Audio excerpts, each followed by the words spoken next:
बिस्मिल्लाहिर्रहमानिर्रहीम। फरमान मुस्तफ़ा सल्लल्लाहु ताला अलैहि वआलिहि वसल्लम, जो मुझ पर सुबह और शाम 10-10 बार दुरूद शरीफ पढ़ेगा, बरोज़ क़यामत मेरी शफ़ाअत पहुँच कर रहेगी। सल्लु अलल हबीब सल्लल्लाहु। आज की सुन्नत मुबारक ये है कि नबी पाक अलैहिस्सलाम का अक्सर खाना खजूर और पानी होता था। फ़र्ज़ आलम के लिए दावत इस्लामी के मदनी काफ़िले में सफ़र करें, नमाज कोर्स करें, इज्तिमा में शिरकत करें। दावत इस्लामी और मेरे अहले सुन्नत का वजूद मुक़द्दस इस पुरफ़ितन दौर में अजीम नेमत है अल्लाह ताला की। इससे खूब बरकतें हासिल करने की कोशिश करें। राशिद अतारी रूहानी इलाज लेकर पेश खिदमत है। आजकल एक बीमारी फैली हुई है स्मोक, जिसकी वजह से हर बंदा बेचारा एलर्जी में मुब्तला है, खारिश में मुब्तला है।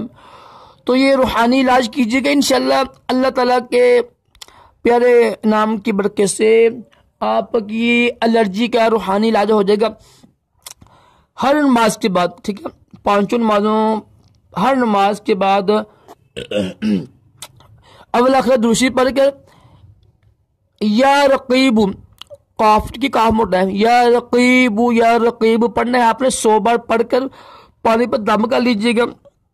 इस पानी को दिन में 3 मरतबा पीजिएगा। तो थोड़ा दम कर लेंगे तो 5 मरतबा पी लीजिएगा आप 5 नमाजों के बाद। और इसको मलें भी, इसको तेल में भी शामिल कर सकते हैं, ठीक है। तेल में शामिल करके जहाँ पर एलर्जी है वहाँ मालिश भी कर सकते हैं। दोबारा सुन लीजिएगा, हर नमाज के बाद अव्वल आखिर एक बार दुरूद शरीफ पढ़कर 100 मरतबा या रकीबू, मोटा काफ पढ़ना गंची वाला, या रकीबू पढ़कर 100 मरतबा पानी पर दम कर लीजिएगा। चाहे तो 5 मरतबा पानी पी लें हर नमाज के बाद, चाहे तो 2-3 बार पी लें। और यही पानी आप तेल में शामिल कर उस एलर्जी की जगह पर लगा सकते हैं। पानी को भी एलर्जी की जगह पर लगाएं, साफ सुथरा रहें। इंशाअल्लाह एलर्जी जैसी यानी बीमारी से महफूज हो जाएंगे। अल्लाह ताला हम सबको भी दोनों जहानों की बलाइयाँ अता करे, तमाम जिस्मानी रूहानी बीमारियों से महफूज रखिए। अल्लाह।